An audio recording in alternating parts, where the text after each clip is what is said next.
KFUGLP, Crescent City, 101.1 FM, online, kfugradio.org. Good morning to you. It is 1 minute past 11, and we are joined in the studio by Grant Werschkull. How you doing, Grant? Say something. Very well this morning. How are you? Beautiful. Couldn't sound better. Thank you. That was the mic check. Right on. We don't test things until you actually go on the air here. That's how community radio works. And half the time it doesn't work. So it's working now. So wonderful. Good. So Grant's joined us here in the studio today to talk about a couple of developments with the Smith River and what's happening with trying to protect it, trying to live next to it, trying to celebrate it, trying to preserve it, and trying to extract nickel from the the ground. So, in discussing what we're going to discuss today, there's basically two different things happening that are sort of dovetailed together, right? We've got the ONRW designation in California, the ONR designation in Oregon, and then we've got the mineral withdrawal, right? Two separate issues, but still the same issue?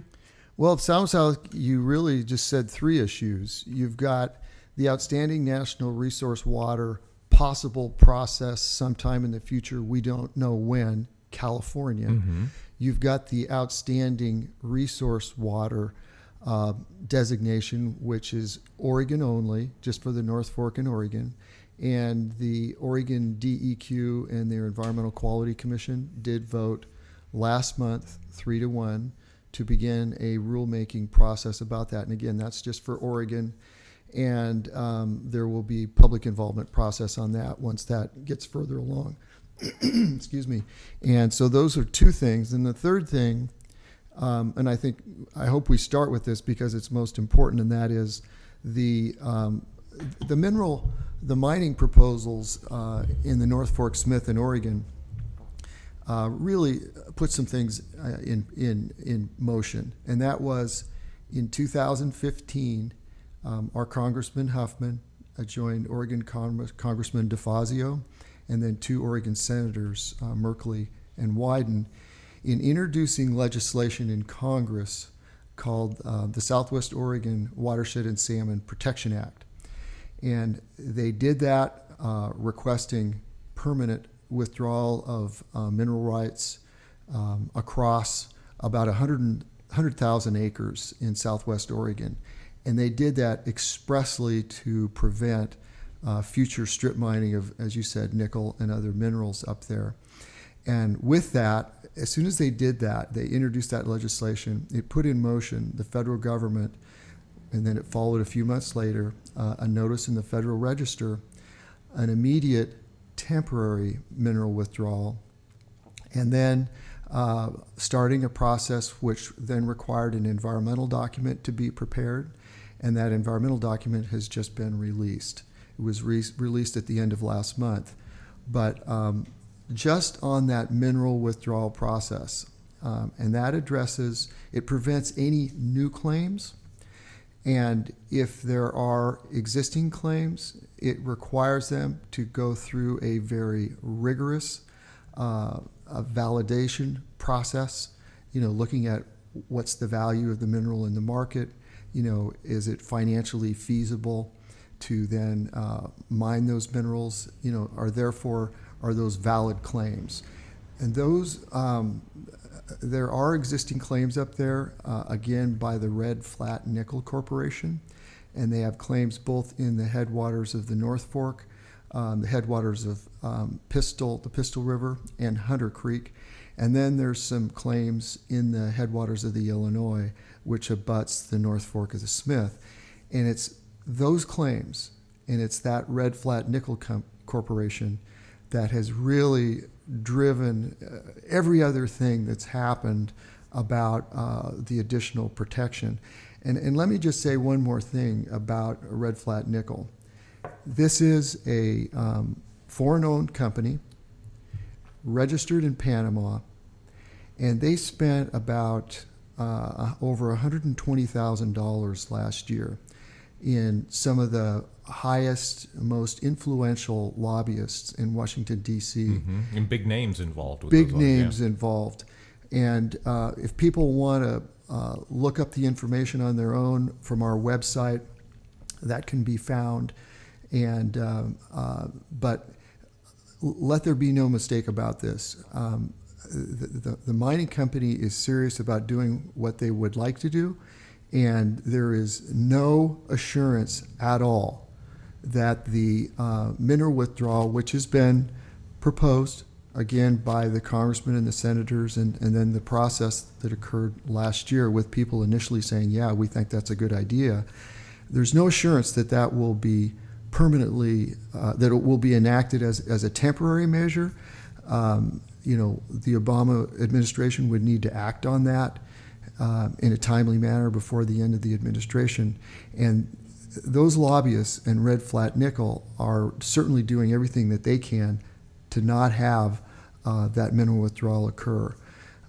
What actions are needed by the Obama administration for this? I mean, well, they actually, the Secretary of the Interior would have to, after the environmental process is complete and an alternative is selected, that then goes to the Secretary of the Interior to take that action. And one of the alternatives is a 5-year, a mineral withdrawal for 5 years. Mm-hmm. Well, some might say that's not very long. Well, it isn't very long, but it's what we're likely to get. It was requested that it be 20 years by most people that commented, including our public agencies here locally. And of course, the legislation that was introduced, that through legislation sought a permanent mineral withdrawal. But things aren't happening in Congress in terms of legislation moving, so it's unclear when and if that could be approved. Wow. The Secretary of the Interior has to want to act on it, and as I said, they're being lobbied. Yeah. Okay. And any loophole problem, if some paperwork wasn't completed correctly, it can be held up. If it gets held up after the term of the administration, it's an unknown, what the next administration might do. So there's a lot of uncertainty about it. And if nothing happens, then if we're just left where we are, we're just left where we are, right? They have a valid claim and they can act on it? That's the perfect question to ask.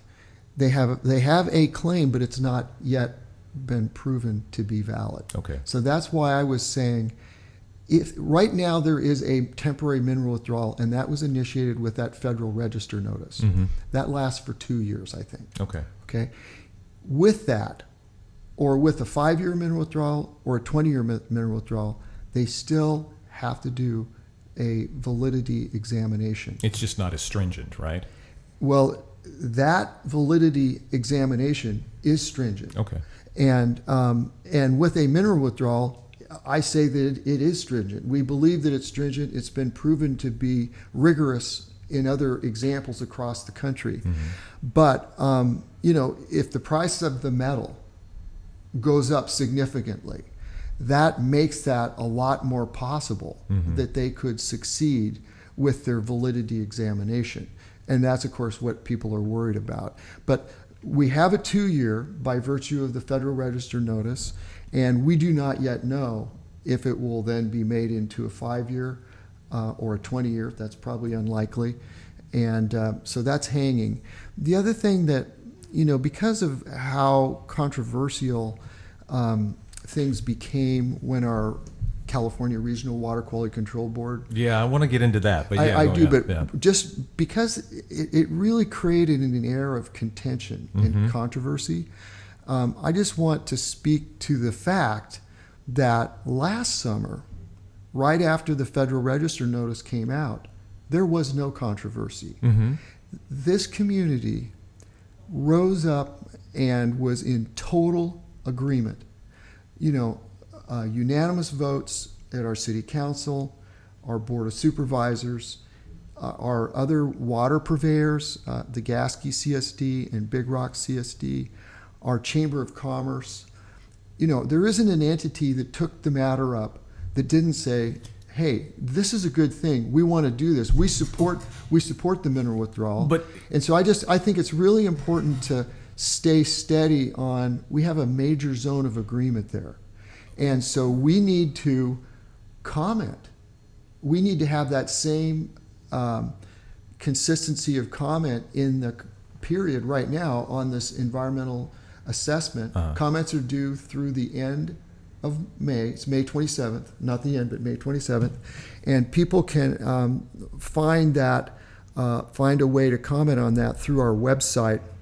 And right on the home page, there's a big photograph of the North Fork Smith River, and it says protect the North Fork Smith River, and it says act now. Mm-hmm. And there's a way to comment electronically. Mm-hmm.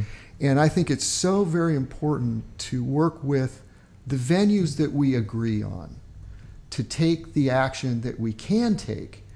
And there was, last summer, it was like the hearings were so strongly in support of the mineral withdrawal. I just have, really quickly, Grant, wouldn't a function of last summer's agreement and the consensus be the fact that we were talking about something happening exclusively in Oregon? Yes, it was. So, I mean, with this latest, the water board actions and the ONRW designation that they're talking about for the Smith, what seems to have gotten everybody's ire up is that, now we're talking about regulations that can affect us down here in California. I think that's correctly said. And I think the other thing is, it's a two-part concern. There's fear over what is not known. Mm-hmm. And we have to acknowledge there has not yet been a river in Oregon or California that's been so designated mm-hmm. as in Oregon an outstanding resource water, or in California an outstanding national resource water. I think people lose the sight of the fact that this could be a really big benefit.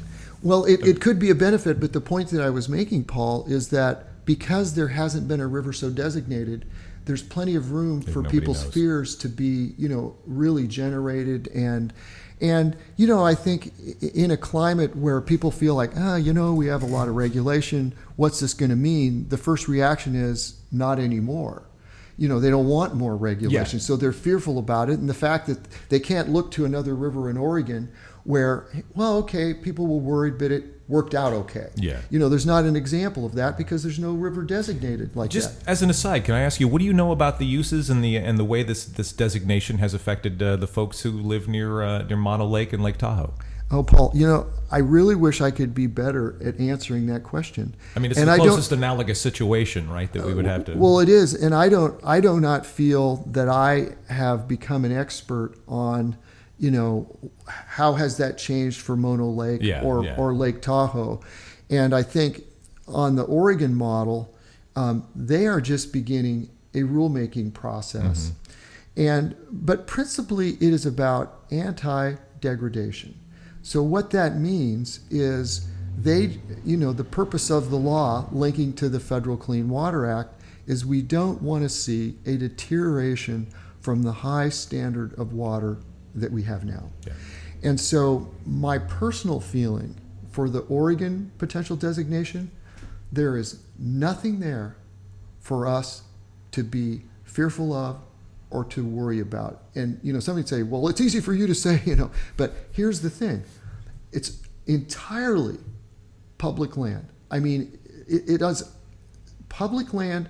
There are no grazing allotments. There's no grazing. There's no farms. There's no cities. There's no development. Okay. And it is a place where those mining claims exist. So it could help us if whatever happens with the mineral withdrawal, which is temporary, mm-hmm. it could help us in that long-term battle. These things don't get resolved quickly with that threat. And again, it's in Oregon. We're downstream. I have yet to hear or understand one valid, legitimate concern for the designation in Oregon. Mm-hmm, mm-hmm. So that's why, we've been, very strongly supportive of that and will continue to do so. And we hope that over time, as the public process continues, other entities down here, downstream, where we could be beneficiaries but not impacted because we're downstream, mm-hmm. That, others will add on to that. And, we'll work to try to help that from happening. Does that answer your question about the outstanding resource? I mean, what you were just asking about? Oh yeah, definitely. And I guess as a follow-up, then let's assume that Oregon can get the designation on the North Fork as it is and on the headwaters in Oregon.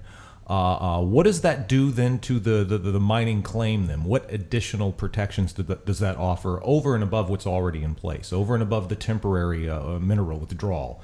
How difficult does that make mining on the North Fork, should they be successful in getting the outstanding natural resource designation in Oregon? I think it makes it very much harder for that mine to succeed. Mm-hmm. Presuming let's say the price of nickel shoots way up and they can show that they have valid claims, through that rigorous examination. The anti-degradation linking to the Federal Clean Water Act, mining is so impacting. Mm-hmm. It is the single largest source of toxic pollution in the United States. And I think that every student of mining and people that have followed this project and other mining projects believe it would be nearly impossible for that mine to be able to demonstrate that they would not degrade those waters up there. Because strip mining, by definition, you are excavating a vast amount of material for a tiny amount of ore, which is then processed. Okay, that exercise is hugely disturbing of the landscape, of soil, of rock, of vegetation. Besides taking away any public access or activities up there, it has enormous impacts: water, air, wildlife, you name it. And so I do not think that it's compatible with the anti-degradation aspects of an outstanding resource water designation. Mm-hmm. And that's why we have been so intent on, let's get that. Yeah. We'll work on the mineral withdrawal, see where that goes. Let's go as far as we can with that. Everybody's on board. But the outstanding resource water designation, it's a no-brainer. Mm-hmm. Hey, we've got the mining company retaining the best lobbyists to make the mineral withdrawal fail. Okay, it would seem to us common sense that you want to line up alternative protections that could be compatible with our communities. We can rest assured that people are going to resist or fight those that want that mining to occur. And I think our challenge is to peel back the opposition from the entities that are fearful of some conspiracy, mm-hmm. but might be able to partner up with us and others that are opposed to the mining and say, well, you know what, the impacts aren't there that we thought might be there. Mm-hmm. So, for example, the Oregon Farm Bureau and the Oregon Cattlemen's Association both were in strong opposition to the designation, and we actually communicated with them and our local farm bureau about, hey, there is no farming up there. There is no grazing up there. There's no grazing allotments. There's no grazing permits. But again, they're concerned with down the road then when this...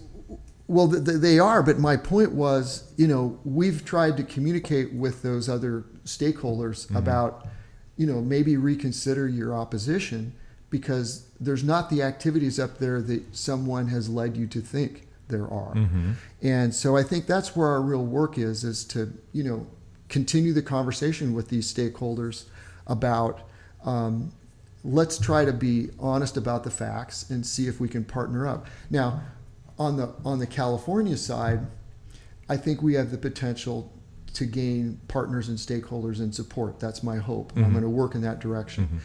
On the Oregon side, I think the Farm Bureau there and the Cattlemen's Association, they are in opposition because they do not want the precedent of any river in Oregon getting a designation and then it happening someplace else mm-hmm. where there may be grazing or there may be farming. So I think just the precedent nature of it will be difficult, but I'm hopeful that our colleagues here in California, we're on the downstream side. We could potentially be impacted by the upstream mining. Mm-hmm. I'm really hopeful to, that we'll keep up our dialogue and figure out a way that we can all be supportive of that outstanding resource water designation in Oregon. A couple of just clarifying here. So the comments on the page and the actions page, I looked at the Smith River Alliance website and saw that actually. And I think Karen Harner shared that page around on a Facebook group, and so that you can go and the public can comment. The comments that you are eliciting there are specifically for the mineral withdrawal? Or exactly. Okay. Specifically for the mineral withdrawal, and there's an environmental assessment that's been released on that mineral withdrawal, and there's some alternatives. And, it's people can comment in a very expeditious, fast manner, and they can do that electronically. And again, that's just on the mineral withdrawal and on that environmental document, and it needs to be done before May 27th. Okay. Where is Oregon then in the ONRW process? They are just starting. They voted last month. Is it an analogous situation to what's happening in California? Are they it's different in the sense nothing's happening in California. Okay. Yeah. So let's be very clear about it. Our community spoke out very strongly about worries and fears and concerns, and I have not heard, any movement off of just listening. Now the regional board is just listening and said, okay, they came and they did the presentation. Exactly. So I've not heard about anything happening at all. But on the Oregon side, they voted 3-1 last month to initiate a rulemaking process, and that also will involve public comment for the possible outstanding resource water designation just for the North Fork Smith in Oregon. The one vote against is a woman who her husband is president of the Cattlemen's Association. Isn't she the chair, though? She's the chair. Yeah. And so, it was actually very intensely discussed among commission members and a lot of back and forth. And so we were grateful for the 3-1 vote. And again, there'll be plenty of opportunity going forward for parties to engage on that. And I will say on the positive side, agencies like Redwood National and State Parks, U.S. Fish and Wildlife Service, the California Department of Fish and Wildlife, some other public trust agencies, which tend to do their homework, just for the process in Oregon, were supportive. Okay. And of course, many non-government organizations, and so anyway, I hope that clarifies that. That does. Any idea timeline as far as the process with the next steps since this vote has happened? I think that we would hear something about the next steps in the process probably later this year. Okay. Yeah. Okay, so let's come over the border. Let's come south into the crazy state of California. What has happened with the water? I forget the long name of the Water Resource Board, and their attempt at designation, and the kind of I don't know, is it ham-handed way that they alerted everybody that they were thinking about doing this, and the way that they did that all the voices of contention, everybody stood up and said, hey, wait a minute. Talking about the entire watershed now, right? With the California designation, the proposed California ONRW designation? Well, I love the way you've brought this up because it does validate people's concerns. The designation, if there is to be a designation considered in California, it could be for a tiny reach. It could be for a larger number of reaches. Have they not stipulated what they're looking at as far as... basically, the way... Because they've never done this with a river before either. Exactly. Right? Yeah. And so I think in bringing it up in a very ineffective way... It was one email to somebody in the county, and that was it? That was the only notification that the county got, I believe? Well, I think it did kind of start that way. Yeah. And we did not know about it either. And it did indicate that the regional board would be starting a process, and they were open to whatever in the watershed there was a legitimate case and support for designating. Okay. So it did say a larger area, but that doesn't mean that it has to be a larger area. And, maybe by example, so we were all caught by surprise, non-government organizations, county, it was like there was a notice of, there's going to be a scoping meeting. This will start a California Environmental Quality CEQA process. Comments will be due about 2 weeks later. Mm-hmm. And so that's, everybody heard about it in this very accelerated way. Because the initial meeting that they talked about was like the very next week. Exactly. Yeah. And, well, it turned out they didn't even have a fact sheet to address people's very initial questions until the next week, mm-hmm. which mm-hmm. was going to be the week of the, quote, scoping meeting. Mm-hmm. And from there, things really deteriorated here in the county in terms of people being fearful. And we actually got a call from the Farm Bureau, and they asked, would I be willing to come to one of their meetings and share what I knew and to talk about the issue. And that was the first week. That was the first week in April mm-hmm. that I met with the Farm Bureau. And again, a lot of concerns for them because there is runoff from farming activities.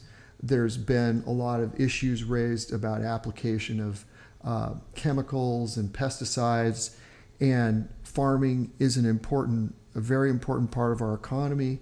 So the farming community is really worried mm-hmm. about mm-hmm. what are going to be the implications here.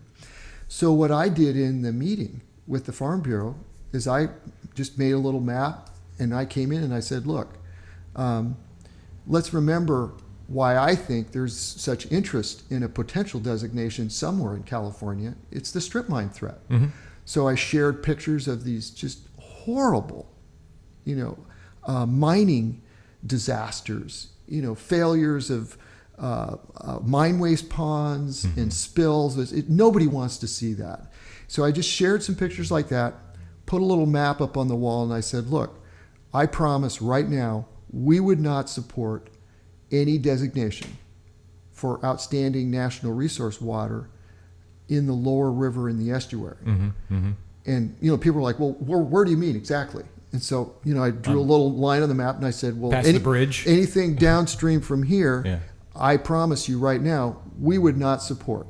And we're trying to be a student of the process as well to learn about, well, what would be the impacts in areas where there could be a designation. Mm-hmm.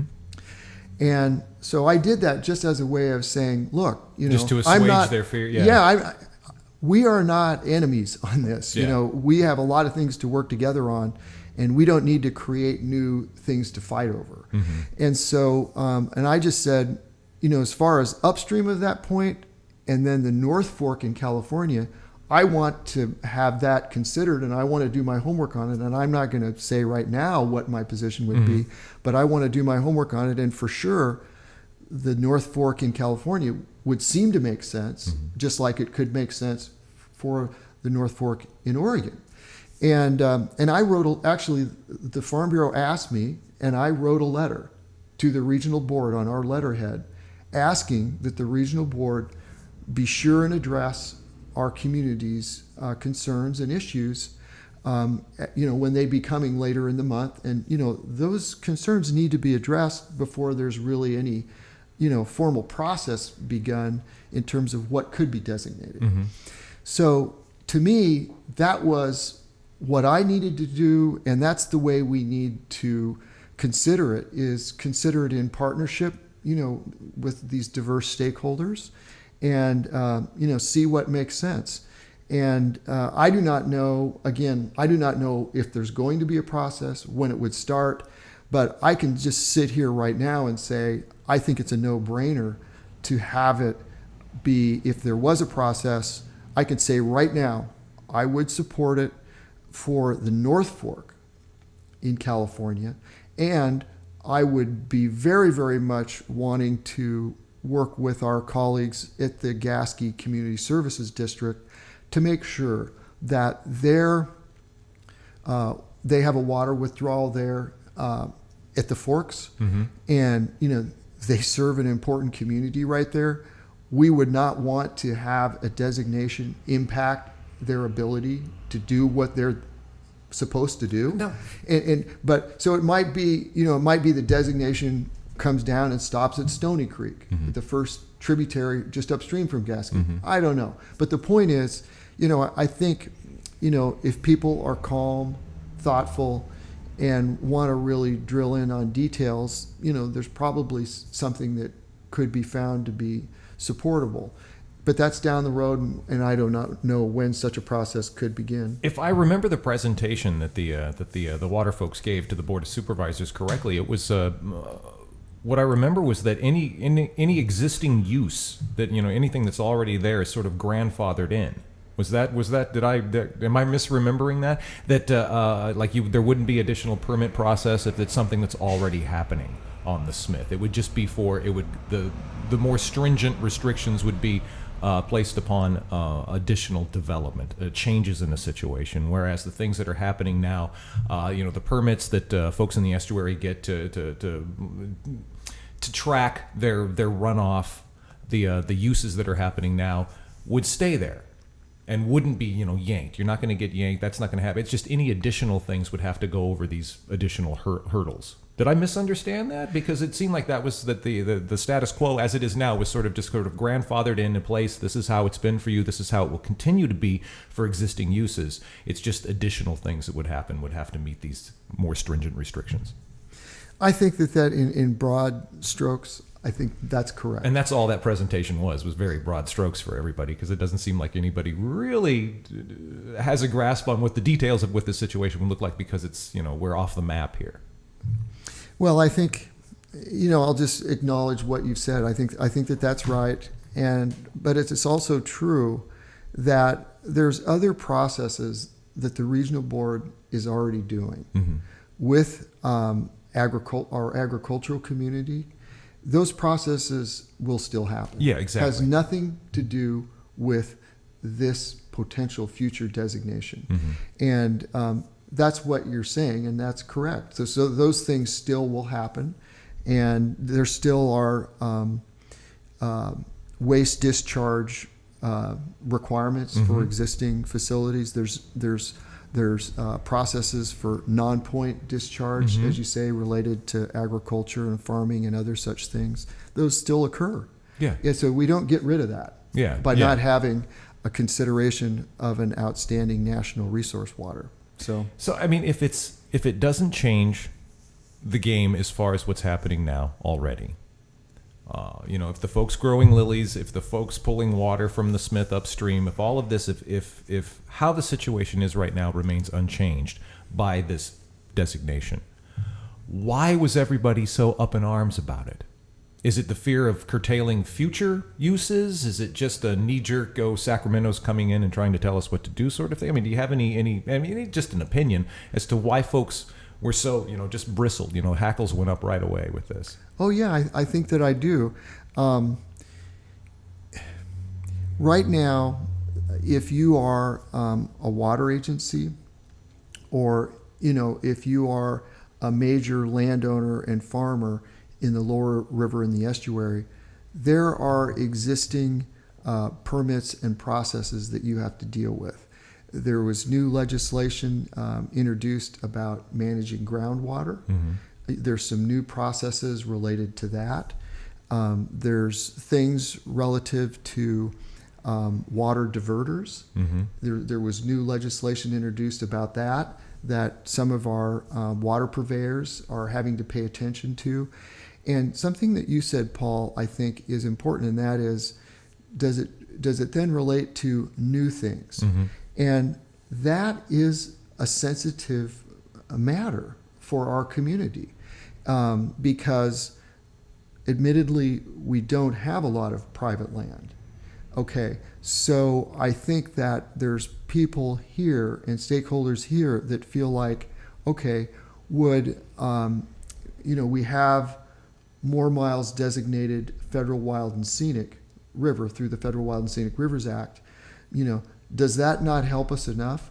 Well, in fact, it doesn't help us enough for the strip mine threat. Exactly, yeah. But, people that are, trying to keep their business going, or they might want to think that there's something that they might do that they haven't done, are nervous about what additional layer of process may come in. So I think your point about something new something that has not yet been developed, and what would be the implications from an outstanding national resource water designation.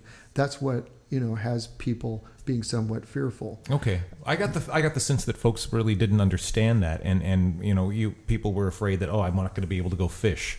I'm not going to be able to go enjoy the Smith. I'm not going to be able to use the Smith as I do now. It's going to be a rollback. And it seemed like that people were perceiving it as that, and I don't know if it was just a miscommunication or a lack of education for the public as far as this is what we're talking about. I mean, that's what I got from the regional board from their presentation, just about. And I was sitting there going, okay, so what's the deal, right? I mean, does anybody here plan to pollute more? What are you going to do? Why is everybody so upset about this? Because it didn't seem to really change facts on the ground as they are now. I think my belief and understanding is, as you've said. I've had people on the very extreme say to me, hey, well, look, that could impact me taking my family and camping up on the North Fork. Mm-hmm. And I'm going, are you kidding me? No. But I think, sometimes, fact sheets, it's not about the fact sheet. Mm-hmm. It's not about necessarily the facts. Fears are real. That's a good line. I want to write. It's not about necessarily the facts. Yeah. Fears are real, and people need time to have their issues addressed. And we have to find ways to help people we need to be trusting each other more. Mm-hmm. I love the phrase zones of agreement. Mm-hmm. So we have a zone of agreement around the proposed mineral withdrawal, mm-hmm. and everybody's working on that. That's great. Let's go to town on that. And then as we can, let's find where we have other zones of agreement. And, I have friends and associates in the farming community. I don't want to have them compromised in their business, mm-hmm. and I want them to succeed. It's an important part of our community and economy. And, we need to find zones of agreement so that, there's trust in that, they know that I'm not going to be working behind the scenes to undermine what they would do in the future. Mm-hmm, mm-hmm. And, let's just call it what it is. There needs to be more trust around this. And I think we all have a responsibility in doing what we can to grow and further that trust. And one thing that I've noticed, talking and reading and everybody, whether you're a lily grower or a fisherman or somebody, or even just sitting on the board of supervisors, everybody agrees that what we have in the Smith River is incredibly special and needs to be safeguarded as much as we possibly can. That's I think the primary zone of agreement. Totally. So I mean, that's amazing. What would you like to see happen? What would the ideal thing for you to be? I know you've got a lot of interest to balance and alliances to foster and to keep. And what would you like to see happen then moving forward? Well, we are all in, of course, with the rest of the community on the mineral withdrawal. If we can get the maximum of 20 years mm-hmm. during this administration, we should do that. Mm-hmm. And it's going to have to be an all hands on deck. We're going to have to continue to show that we have broad community support, because we know that it's being lobbied hard on the other side. And so we got to get that. Secondly, we are all in on the Oregon process. So for the part of the river in Oregon, we totally support the outstanding resource water designation, and we will fully apply ourselves and to get that done. And I also commit to being a line of communication to other stakeholders in our community that are not yet fully comfortable with that. Mm-hmm. And I've been communicating with different people in whatever way that they want, sharing information as it becomes available. Again, that's upstream of us. I have yet to see a valid reason why we should not be supportive of that. So we're all in on that, and we should do it. Mm-hmm. So in terms of if there's a future process for California in the outstanding national resource water, I would definitely say we would be very, very supportive of the North Fork of the Smith, and whether that would be, the downstream end would be Stony Creek, or the community of Gasky, at the confluence with the Middle Fork, I would want to confer with the Gasky CSD about that and just make sure that we were all comfortable about what works for them. So those three things feel like, from the homework that we've done and the people that we've talked to, a no-brainer. I mean, in fact, it is really protecting what you so very well said about, we are in agreement, we have something totally special here. Hey, people come here from continents all over the world to our national park, to our wild and scenic river. We have a very special water quality in the Smith, and I think it behooves us to protect that and maintain that. And so, we were all in with those three things. And then, I think that's probably, I think there can be a lot of zone of agreement around those three things, and we will work very hard on all those.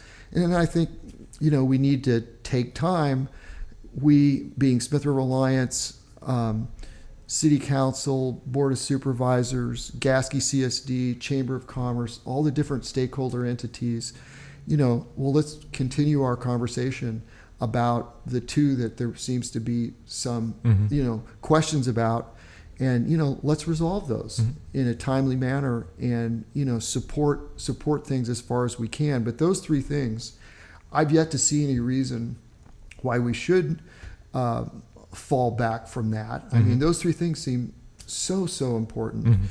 And I think it's the very least, that we should do. And it addresses the key issue here that sparked all of this, and that's the strip mining, the proposed strip mining. Exactly. Yeah. And, there's time. I mean, we can address other things as there's time to, when people feel comfortable, if they want to take up some larger consideration, so be it. But those three things, I think, would make a lot of sense. Okay.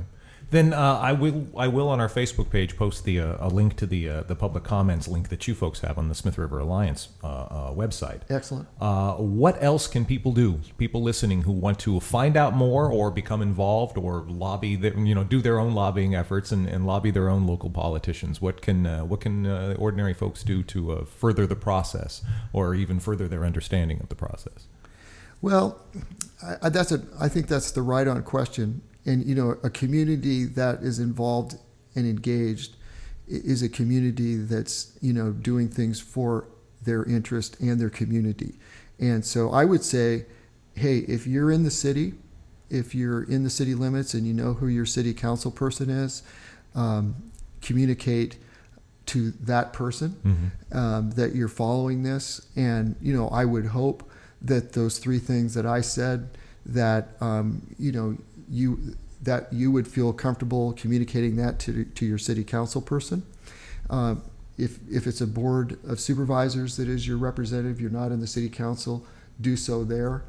And, just continue to pay attention to it. I will have to say, I think our triplicate has done a very good job covering these issues. And it's really great to see, among all the different newspapers around in the bioregion, the triplicate usually gets it right first, and then those are shipped around and circulated to other areas.